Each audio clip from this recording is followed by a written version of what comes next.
For over 10 years now, I have been creating videos about computers and how to build them on YouTube, and 2019 is no different. Now that we're a couple months into the year, I'm creating a new How to Build a Computer series. This one is aimed at beginners, so if you've never built a computer before and you're thinking you might want to do it, welcome, and hopefully this video will help you out. Whether you want to build a larger computer or a smaller computer, the first thing you're going to want to do is figure out what parts you need to go in there. Choosing the parts can be confusing in and of itself, so in this video we're going to figure out how big you want your computer to be, how much you want it to cost, and of course how powerful you want it to be. I'm going to go over all the core parts of a computer, what they are, what they do, and give you guys recommendations on what you should buy right now, this year. So stay tuned, but first, this video is sponsored by Squarespace. If you're interested, go to squarespace.com/PaulsHardware. You get 10% off of your first order. Of course, hang out to the end of the video for more on that. For now, let's get started.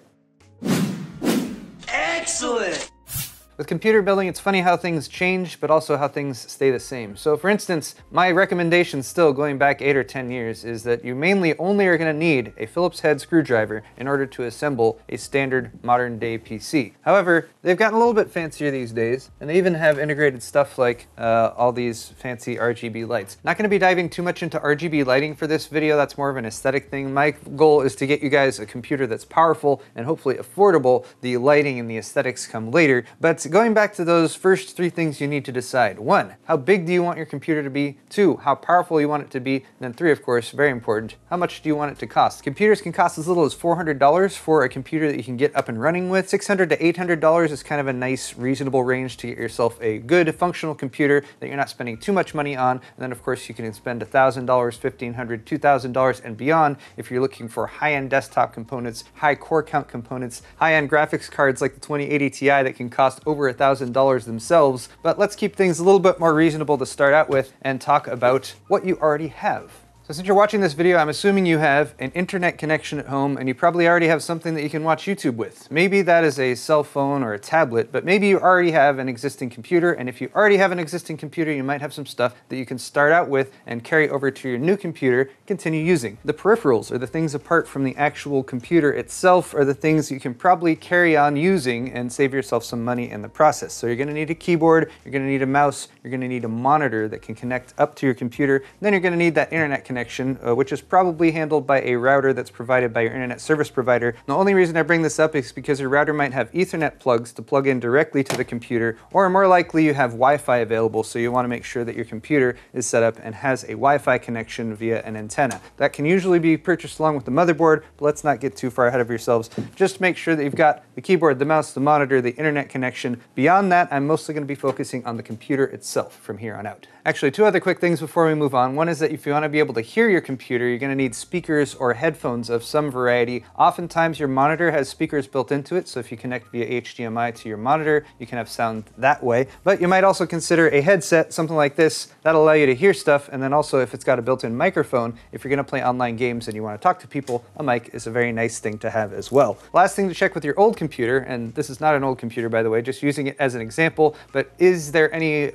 old parts that you can reuse? Chances are the core components and the case would be harder to take over to a new system, but you might be able to salvage a power supply if it's got enough wattage, and you might definitely be able to salvage some old storage. You can take old storage, hard drives, wipe them and reuse them as fresh new storage. So if you've got an old 1 terabyte hard drive or something in an old system, consider reusing it. Just bear in mind older hard drives can fail eventually, so you'll want to make sure you have that data on there backed up somewhere else as well. So now let's get back to building your computer and choosing the parts that you want to go inside. The way I usually think about building a computer, the core computer itself, is that there are 7 main components that you will need to consider and have in mind in order to get everything together and up and running. The first part is the CPU. The CPU also has additional parts because there's a CPU and then there's a heatsink fan that helps keep it cool by providing a heatsink and a fan to blow air over it. Those will sometimes come with the CPU if you get certain CPUs from AMD or Intel, or if it doesn't, you might need to buy a third-party one separately to install in there as well. And for that, you have air coolers as well as all-in-one liquid coolers like the one that's currently installed in this system. Those can get more fancy and expensive, so I'm going to mostly be focusing on the stock coolers that can come with the CPUs that you buy, but that's sort of your assessment there. Second part is going to be memory. Memory is volatile storage, so it only stores data while there's actually power going to it. It's very fast, and more of it will often make your system faster. More on that when we get into the detail about the memory though. The motherboard is the central component that sits in the case that everything plugs into, including a socket for the CPU, slots for the memory, as well as expansion slots over here to install graphics card or other things like capture cards. There's a ton of motherboard options out there when it comes to the size of the motherboard, the compatibility with the socket for the CPU and the CPU that you've chosen, as well as additional features that can really drive up the price a lot. Motherboards for me usually cost $100 to $200. This is actually a high-end desktop motherboard that has lots of memory slots. We're not going to be dealing with this today. We're mainly going to be focusing on the mainstream platforms from Intel and AMD right now. For AMD, that is socket AM4. For Intel, they have socket LGA 1151, and you want the newer version of that works with Intel's 8th gen and 9th gen processors. So the CPU, the memory, and the motherboard are the first three components, and I list those together because you need to make sure that they're all compatible with each other, and they're also going to be very key to the actual performance of your system, especially the CPU, the memory to a lesser extent. When it comes to gaming performance, that is where you're going to potentially want a graphics card. Graphics cards, again, can range hugely in price from $100 all the way up to $1,500 and more. Most people in 2019 are probably going to spend between $200 and $400 on a graphics card if you're looking at a mid-range to high-end system that's dedicated for gaming, but you can actually get away without having a graphics card completely if you go with integrated graphics that are built into your CPU. If you're going with an Intel CPU, I don't recommend that because the integrated graphics aren't that good. If you're going AMD, you need to make sure you get an AMD APU. They have a 2200G and a 2400G. Those are what I recommend for entry-level builds that you can get for as low as $400 to $500. It's a great way to get up and running with a gaming PC and not have to invest the several $100s in a graphics card, but also gives you the ability to upgrade to that down the road. Just bear in mind, if you're getting an APU, you need a motherboard that has video outs as well. Just 3 parts left. The next one is storage. This is long-term storage, so this will save data even when your computer is off. There are 3 different variants of this. The first is old school mechanical spinning hard drives. These are usually larger 3.5-inch drives. These you can get a lot of storage for less money, but they're not as fast. You're definitely going to want an SSD for your main operating system drive where you install Windows. For that, you can either get a 2.5-inch SATA SSD like this, and for this you can get a very fast drive with good price per gigabyte that you spend. And then we also have newer M.2 SSDs like this one. The newest ones use NVMe as a communication protocol for the rest of the system, but they can cost a little bit more, so it's going to be up to you whether you want to go with one of these or just stick with a standard 2.5-inch SSD. The last 2 parts actually have the least amount of impact on how fast your system is going to be overall. That is the case, which can largely be aesthetic, but you also want to make sure the case has enough airflow to evacuate the hot air that computers can generate while they're being used. And also, case is important when it comes to form factor, whether you want a standard full-size ATX case like this or a mini ITX case like this one back here that supports smaller size motherboards. More on that in just a second, but the last thing is the power supply. Here's an example of a power supply. It's basically a brick that plugs into the wall at one end so you can get power from your home, and then at the other end you're going to have cables that come out, and those provide power to the rest of the components. Some plug into the motherboard, some will plug directly into storage drives, some plug directly into your GPU. More on that when we get to the actual build in the next video, but there are some things you want to consider about a power supply too, which we'll come back to in just a second. So let's talk about cases. I have a few different case examples for you guys here. The main thing you're going to be thinking about when you look at a case is how much space do I have to work with on my desk or wherever I'm going to be keeping my computer, and do I want something that's small and compact and maybe even portable with a handle like this little mini ITX case here from Corsair, or do I want something that's a little bit more flexible, full size, full ATX. Mini ITX cases can be a little bit more challenging to work with. You simply don't have as much space inside the case as you normally would. You're also going to find a variety of layouts. So here you can see the motherboard sits horizontally. This is a little mini ITX motherboard. Power supply sits on the bottom. There's a few expansion slots here for storage drives, and that's mostly it. I was able to fit an all-in-one liquid cooler in this system here as well, but just overall a little bit more cramped, not quite as much room to work with the cables. And this is actually on the large side when it comes to mini ITX cases. There is an in-between form factor often neglected called micro ATX. So here's a micro ATX motherboard on the left versus a full-size ATX motherboard on the right. Micro ATX gives you a little bit more expansion down here than a mini ITX, which is the smallest size. So it's kind of an in-between. You're still limited on case options for micro ATX. I actually don't have a micro ATX case here to show you guys, but for that reason, I'm going to focus on full-size ATX from here on out. So these are both full ATX cases. You can really see the ATX size motherboard in that one. Also, it's showing off that cases that are fancy and more expensive can have stuff like a tempered glass side panel window that lets you see into the case at your build once once it's all finished. Both of these cases have a more normal vertical orientation, but neither of these cases have the power supply where the power supply usually is. I just realized both cases I have over there for an example of case airflow are really bad examples because neither of them use standard case airflow. So I'm using my very fancy Arctic Panther custom liquid cooled system to show you a more standard case layout, which is that we have intakes in the front, and it is very nice to have a dust filter for your front intakes if that's available on a case. And then after the air flows through the system, it can escape either via an exhaust at the back here or an exhaust across the top. And the top exhaust is a very popular place to put a radiator if you're using liquid cooling or one of the all-in-one liquid coolers that I showed you on that first system. Also in this layout, the power supply is going to be on the bottom left, which lets you look at it. And then a lot of cases will have sort of a basement area down here at the bottom that's separated for the power supply to kind of hide that in the cables. Although that is mostly an aesthetic addition, and depending on how pretty your cables are in your power supply, you may or may not want a case that has that. Of course, these two cases that I chose for this video both do not use that standard layout, mainly because they have blocked off front intakes. This is the SL600M from Cooler Master, by the way, as well as the Lian Li PC011 Dynamic in white from Lian Li. Apart from the airflow and power supply mount, though, these have standard layouts, which is the ATX motherboard, which is back there on a motherboard tray at the back of the case, and that lets you install everything on top of that. The graphics card, which is installed right here. There's a Radeon 7 over in this one. CPU in a socket at the center of the motherboard, cooled by the air or liquid cooler. Memory is in the slots just to the right of that. Then your storage might install directly to the motherboard if you're looking at one of these little M.2 drives, or you'll have 2.5-inch drive mounting points where you can install SSDs. So if you figured out what size case you want and you've taken a look at the airflow and aesthetic concerns, then you're probably also going to be concerned about price. You can get cases as cheap as 20 bucks or so, but I would recommend about $40 to $60 should be your ballpark range for an entry-level case, and you can get really solid cases in the $40 to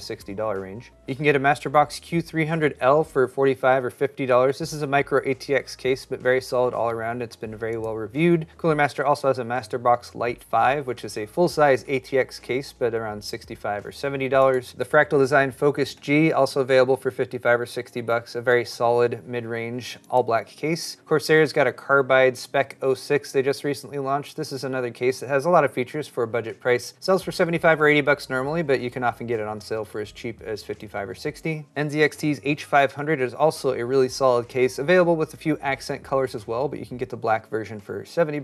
Vantex has the Eclipse P400 available for $80. This is again a really solid all-around case, so just take a look at these cases, their features, their reviews, see if they have a look that stands out to you, factor in your budget, and then make a choice on which one you want. The last one here is the Fractal Design Meshify C. This is also a really solid case. It has really nice airflow, so if you're concerned about things getting warm, that's a good choice for you, and this one you can get for $100. Next, we'll look at power supply, and here there's a few things you should consider. A power supply you should be able to get for about $40 to $60 as well, so similar price to a mid-range case. And the things with the power supply you'll be concerned about are the wattage, whether or not it is modular, and the efficiency rating. For a standard gaming PC, I usually look at wattage between 500 and 800 watts. 500 is kind of the starting out point. You can get away with less than that, but if you have 500 or 550 watts on your power supply, you'll be able to support mid-range and high-end graphics cards if you add one in the future. Next is the efficiency rating. You have bronze, gold, platinum, and titanium. You at least want to get 80+ bronze rated. You can also take a look at 80+ gold rated power supplies as well, but you can usually get better deals on the bronze ones. As for brands, there are a lot of power supply brands out there. I typically go with EVGA, Corsair, Seasonic, Silverstone.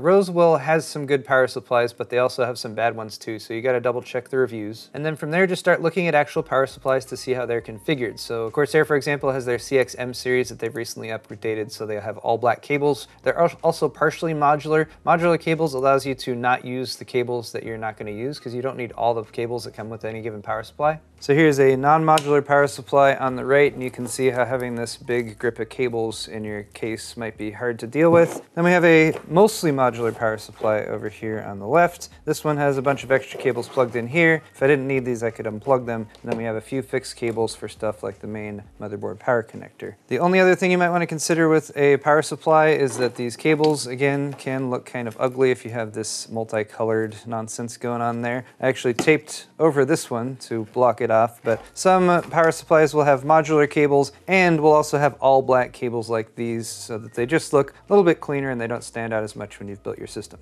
Moving on to talk about motherboards, and I have CPUs also right here because there's a very close relationship between the CPU you get and the motherboard. You got to make sure that they're compatible, and here's where you get to make that age-old decision, AMD or Intel, because AMD makes CPUs, Intel makes CPUs, and you gotta get a compatible motherboard for an Intel CPU, a compatible motherboard for an AMD CPU. They are not swappable in any way, shape, or form. In fact, the CPUs themselves are different. Intel uses LGA on these mainstream boards. AMD uses PGA. I have a separate video on the difference between those if you wanna check it out. But every motherboard is gonna have these basic features. First, a socket at the center where your CPU gets installed. You wanna be careful with that, it can be delicate. Next to that, we have these long vertical slots. That's for memory. You can have 2-slot motherboards. I recommend trying to get a 4-slot one because you're probably going to start out with 2 sticks of memory and you have expansion space for adding 2 more in the future if you start with 4 slots. Most mini ITX boards only have 2 slots because that's all there's room for. That is one of the sacrifices you make by going with mini ITX. You're also going to have places to connect up power from your power supply, usually a larger 24-pin power and then a smaller either 4 or 8-pin power up in the top left. Right here is where you have power delivery componentry for the CPU, and if you're looking into overclocking, that's something you want to pay attention to and double check the reviews for your given motherboard. Most motherboards will be able to run any CPU it's compatible with at stock frequencies, but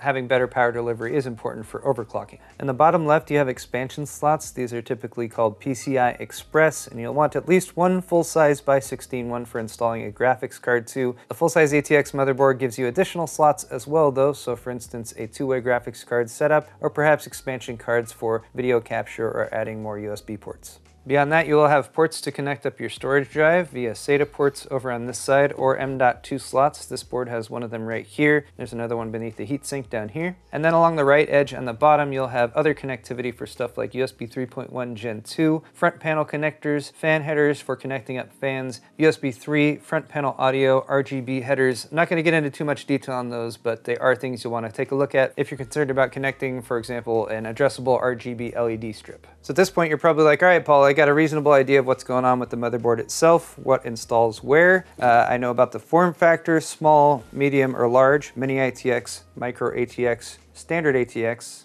And I know I want to get the right socket for the CPU. I'm choosing LGA 1151 for modern 8th and 9th gen Intel CPUs, and socket AM4 for AMD Ryzen 1000 series or 2000 series CPUs or APUs. But what are all these other numbers on the boxes? Z390 here on the Intel boxes. We have B350M and X470 there for MSI. Those are for the chipsets. A chipset is an extra chip that sits on the motherboard that helps the CPU handle additional I/O. So you might have additional PCIe slots or M.2 slots or SATA slots that go through the chipset, and then that communicates back to the CPU so you can connect up drives. Unfortunately, Intel and AMD have been in kind of a branding battle when it comes to their chipsets. They're all really similarly named, and it's very confusing which one is which. So pay more attention to the sockets first of all, then look at the chipset, and just know that right now for Intel you want Z390 or Z370 if you're getting an unlocked processor and you want to overclock. You can save some money by getting lower end chipsets, but definitely Z390 or Z370 if you are getting an unlocked overclocking processor, which is one of the nice things you should get with Intel, although that costs a bit more. And then for AMD, I would recommend a B450 chipset motherboard, simply because that still allows overclocking. They're not going to be as expensive as the X470 motherboards, and you still have backwards compatibility with first generation Ryzen. You will know you have compatibility with Ryzen 1000 series or Ryzen 2000 series, and honestly, the main benefits you get with going with X470 over B450 are the ability to do 2-way graphics card setups, which honestly most people never bother with. If you're shopping online for a motherboard, I recommend using PC Part Picker and choosing your processor first. The Ryzen 5 2600 is a really nice mid-range $165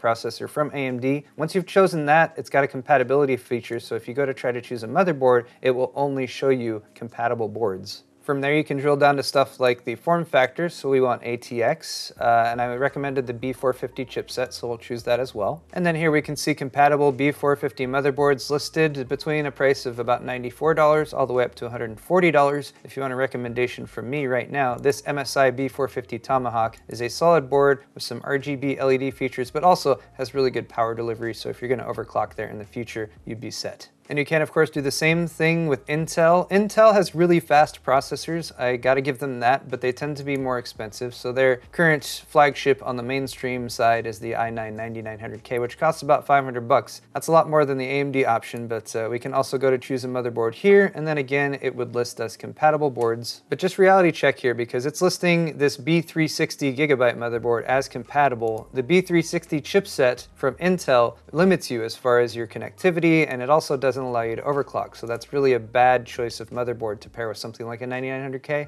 But if we again use our filters here to just choose Z370 and Z390, those would allow overclocking. Then we can sort by price and get ourselves some more reasonable options here. Now you'll notice some less expensive boards that are compatible here. Chances are these aren't going to have the greatest power delivery, so you're probably not going to be able to overclock quite as well. Although on the AMD side, I was able to get away with a maybe $100 to $120 range motherboard and still do some overclocking. I would probably want to go more towards the $150 range to get yourself a solid Intel motherboard, and maybe even up towards $200 if you're looking for some more advanced features. Now let's talk about the CPU, potentially one of the more expensive parts of your build, maybe eclipsed by the graphics card, depending on what graphics card you get. But again, we're talking about mainstream CPUs from AMD on the right and Intel on the left. And if you just look at the bottom of the CPU from Intel, for example, whether this is a $500 9900K or like one of their $80 dual cores, they're going to look exactly the same on the bottom because they have the same pin count. They're LGA 1151, so they have 1,151 contacts down there on the bottom. Same goes for AMD, whether you're talking about an entry-level $100 part or their flagship 2700X. It'll look the exact same from the bottom. You'll only be able to tell what it is by looking at the actual labeling on the CPU itself. I also want to point out that these are not all of the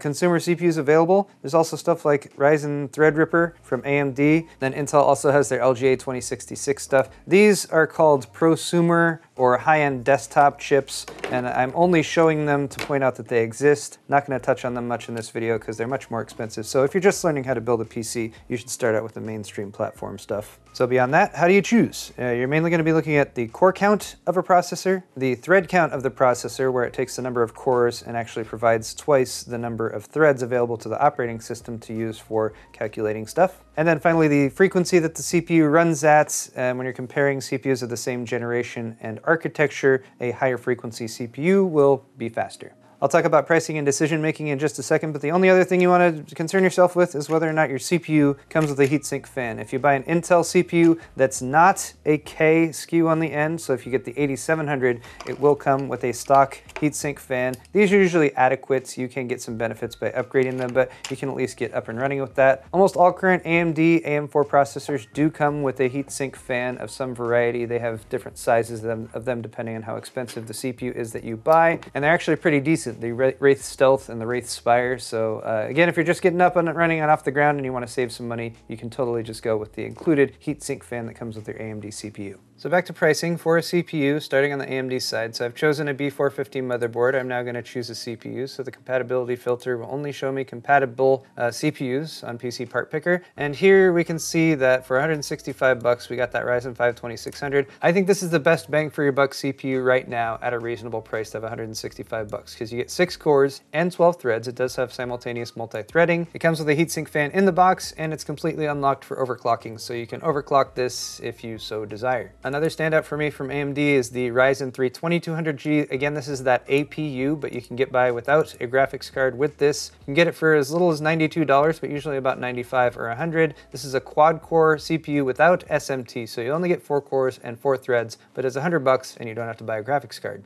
If you want a lot of processing power, then you want more cores. So getting an 8-core on this platform from AMD, you can actually get as cheap as $170 the Ryzen 7 1700. I think the 2600 is a little bit better as a gaming CPU, but you can also get the 8-core 1700X or even the 8-core 2700 for about $260. If we compare that to what's available over on the Intel side, you will note that for a 6-core locked Intel processor, you have to pay $185. For the current gen unlocked 6-core from Intel, you have to pay $260, and this does not have multi-threading or hyper-threading as Intel calls it, still 6 cores and 6 threads. If you want what is, in my opinion, the equivalent of the unlocked 6-core with multi-threading from AMD, from Intel, you gotta go to the i7-8700K, which still costs $350 to $400, and that is last generation. Still a very good CPU, but their current generation replacement is the 9700K, which you can get for $410, which is an 8-core unlocked CPU, but it does not have hyper-threading. For all of the goodness and speed possible on the Intel side right now, on the mainstream platform, you gotta go with the i9-9900K, which is 8 cores and unlocked, and is a very fast and capable processor, mind you, but it's $500, so you gotta pay for that performance.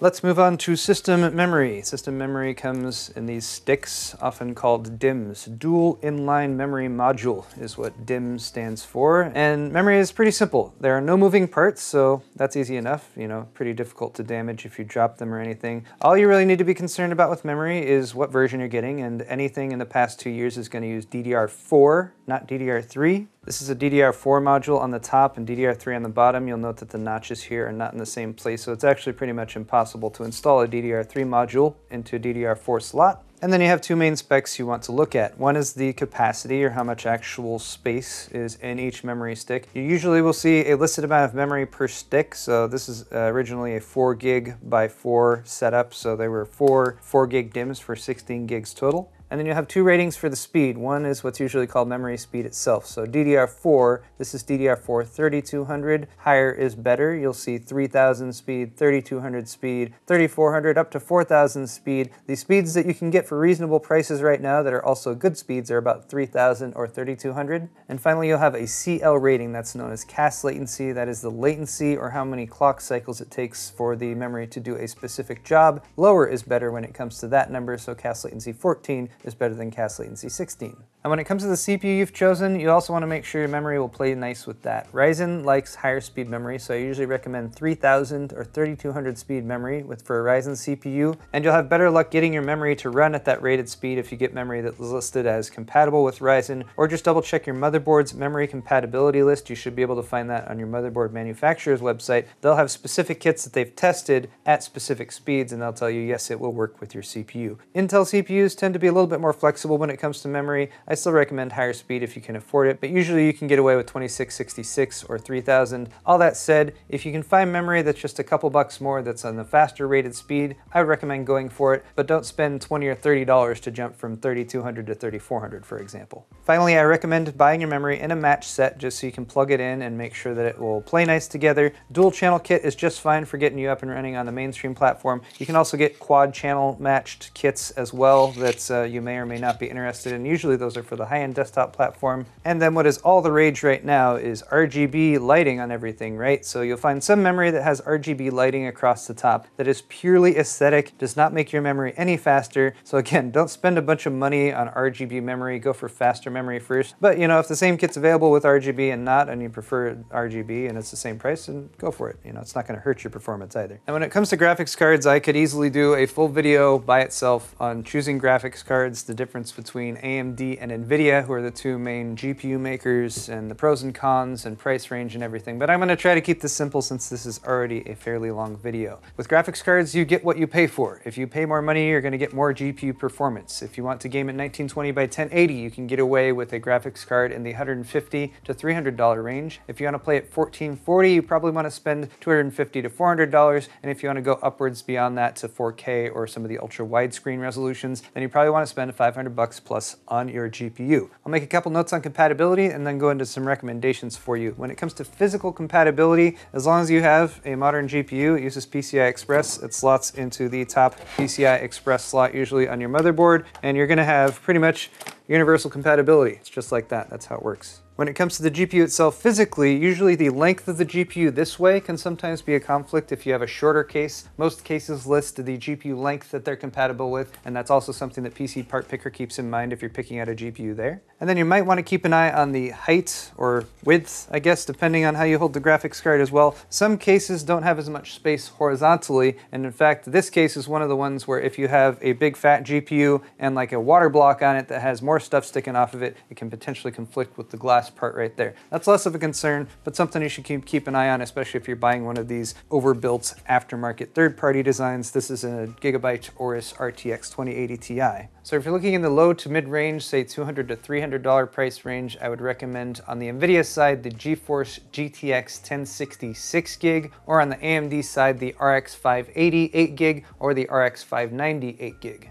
If you can claw your way up to the $350 to $400 range, I was formerly recommending AMD's Radeon Vega 56 or Vega 64 if you could find them in stock and at reasonable prices. However, NVIDIA has just recently launched the RTX 2060 for $350. Between the two, if you can get a really good deal on a Vega 56 or 64, still go for that. But the RTX 2060, whether you're talking about the Founders Edition or any of the third-party versions, that's what I would go for there. If you can spend $500, go for an RTX 2060. If you can spend $700, go for an RTX 2080. If you can spend $1,000 to $1,400, I guess maybe consider the RTX 2080 Ti, but honestly, that is a lot of money to spend, especially if you're just building a system for the first time. It's the best gaming graphics card you can get. It's just more money than a lot of people spend on their entire computer. So, you know, spend the money that you have. Don't go into debt over something like this.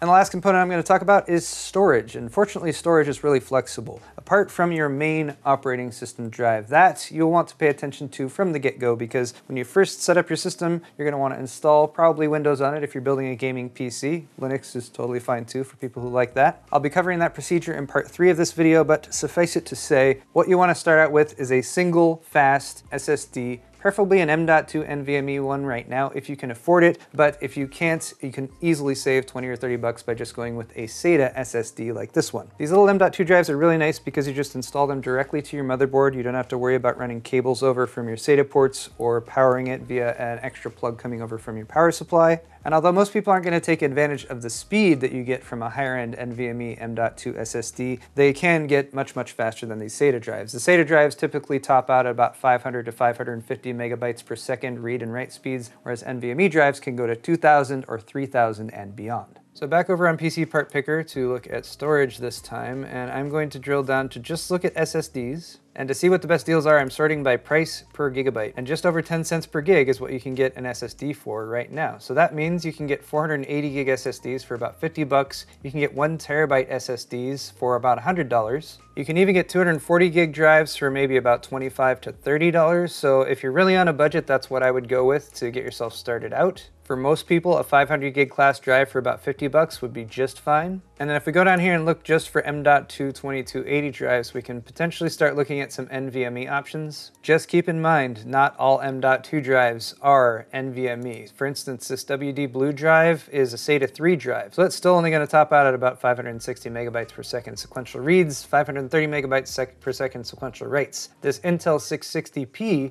2 terabyte actually, is an NVMe drive, so this will get you sequential reads and writes closer to 1800 megabytes per second, and this is NVMe.